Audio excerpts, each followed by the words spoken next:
that they all look amazing. Awesome. Thank you all so much for joining us. It's been a delight learning about your stories. You have done remarkably well for yourselves, and I know it has not been an easy journey. But for us to start today's session, I want to start with Amaka. We can read, so let us read their profiles inside the book. Let us start with Amaka. Amaka, you have contributed immensely and extensively to the Nigerian entrepreneurial mapping document. And I know that must not be easy, so I want you to share with everybody in the room what is the current state of entrepreneurship in Nigeria? What are the statistics? Everybody is an entrepreneur, but do we really have successful, sustainable entrepreneurs that have been around for a long time and have the capacity to continue to be around? Media, please help us with the feedback so that it doesn't distract the class. Thank you. Thank you, Chidi, and good afternoon, everyone. Your Excellency, thank you very much for the opportunity to be here. I'm very excited to be visiting Calabar for the first time. It's been amazing. The hospitality has been great, so it's great to be here, and I bring warm greetings from Lagos. Before we delve into what the data says about entrepreneurship, let's talk about the operating environment, right? We're talking about young people today, and to do that, I'll quickly go through the PESEL analysis. With PESEL, P stands for political, right? Now, with regards to the political sphere, what are we seeing? We have a new government in power. The hope is that the government will be in power for the next 4 years, barring any challenge to its legitimacy, right? With regards to economic, right? We have a very weak economy currently. Our GDP rate in shambles. Permit me to use that word or phrase. In terms of our foreign direct investment, we're not doing well. With regards to just all of the data around unemployment, the data around inflation, it's just poor. However, what we're also seeing is that over the next couple of years, things would improve and pick up. And that's very important because for entrepreneurship to thrive, we need a strong macroeconomic environment, right? As soon as the new government came in, what happened? We saw some reforms that were introduced. One was for subsidy removal. The other was the harmonization of all foreign exchange windows. And that sounds like, very big grammar, but essentially what it's saying is that we have one single exchange rate for foreign exchange, right? But before that, what did we see? We saw the introduction of new Naira. We saw cash withdrawal policies that were very, very harmful and hurtful to a lot of small businesses. That's looking at it from the economic standpoint. If we're going to look at it from social, which is where I want to emphasize or drive home, Nigeria has a population of over 200 million people, right? Almost 49% of that are women. Now, almost 70% of that are young people. And the data shows that over the next 3 to 5 years, our population would increase by 2.4%. Meaning that when we're talking about young people, it's a critical demographic that we need to focus intentionally on in terms of policy design, in terms of program design, right? Now, let's talk about technology. Technological, that's the next point on the PESEL. As of January 2021, internet penetration in Nigeria was what, 50%, meaning that over the next couple of years, we're bound to see a bit more increase around that, as well as digital online payment systems, and all of that. We've seen a lot of startups emerge within the ecosystem and within the space, pulling in millions and millions of dollars. For example, the Keepers. We have one on the panel today, right? With regards to legal, which is the next letter, L in PESEL, we've seen a lot of policies introduced. The most recent ones would be one, the startup bill, the Nigeria Startup Bill. I don't know if any of us has heard of that. But the Nigeria Startup Bill was really designed to enable young businesses particularly businesses run by young people, providing an enabling environment for those businesses to thrive. The question now would be, how are we doing with regards to implementation so that we see results around that? There was the introduction of the Finance Act. There was also the introduction of the Business Facilitation Act, right? Now, under environmental, which is the final letter in PESO, what we're seeing is that climate change is becoming it's increasingly becoming a topic of conversation, not just within the entrepreneurship space, but just generally. So conversations around ESG, for example, is something that we're beginning to see increase. Now, with regards to the state of entrepreneurship, the Fade Institute, which is where I work, we put out a yearly report, right, that assesses entrepreneurship using 5 key indicators: business performance, enabling environment, perception of opportunities, skills acquisition, and technology adoption. Now, for 2 years in a row, perception of opportunities have topped that index. What does that say and imply? It says that despite the hardship and despite the tough business environment, a lot of young people are very positive about their businesses. And how do I know that? We surveyed 8,611 businesses across the 36 states in Nigeria, including the FCT. And these businesses are nano and micro businesses. Guess what? 80% of them are run by young people, aged between 15 and 39, right? Awesome. So when we have, and I'm wrapping up, and so what we are seeing from that index is that a lot of young people are positive about entrepreneurship. However, there are challenges that they have. And those challenges, 5 of them are: 1, access to finance, that tops the list. And I hope we get to talk more about that a bit. Access to markets, right? Energy. Limited capacity building and business support. And then you have multiple taxation. Again, I hope I get to talk about that, because multiple taxation is a major issue that's really killing businesses and is really a policy focus area for us. Thank you. Please put your hands together for her. You can see that she read her book very, very, very well. But to summarize what she has said, because I know that there's a very unbalanced group of people in the room, what she's saying is that, what this auntie is saying is that business is good for some people, but business have plenty challenges for more people. So I want to go to Mr. Timi. I don't know how you have done it in agriculture. You have heard all the different challenges that she has pointed out. Tell us a bit about what you do, and then tell us how you are able to overcome some of these challenges that she has mentioned. Thank you very much. Thank you to The Bridge as well for having us. The energy in the room has been very exciting, and the conversations and even the questions had me thinking as well. So I've been doing agriculture for 10 years now, and I did not start off doing agriculture. I was trained as an economist. My second degree was in international business.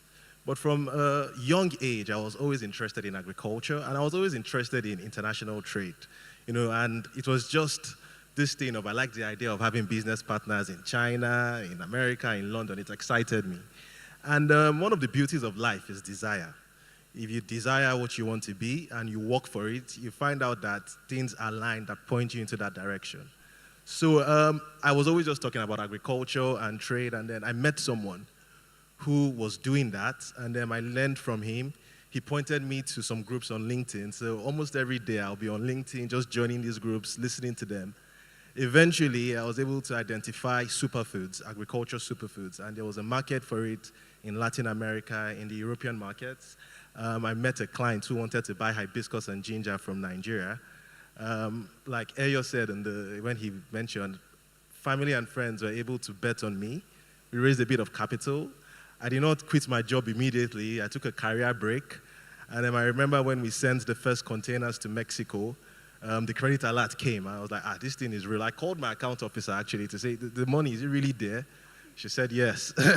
So I told my line manager at the bank I was working at, I'm not coming back. And that's how we started the journey.